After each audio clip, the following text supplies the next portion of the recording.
Quando você estiver enfrentando uma situação tão difícil, que você pensa, não tem jeito, o Senhor ainda dá jeito, porque só o Senhor tem a última palavra.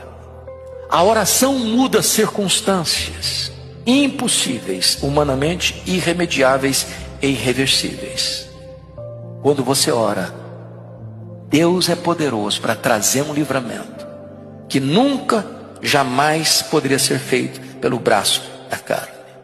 Traga suas crises ao Senhor. Resista às vozes que tentam enfraquecer sua fé. Confie em Deus e o livramento virá. No tempo oportuno de Deus, o livramento virá.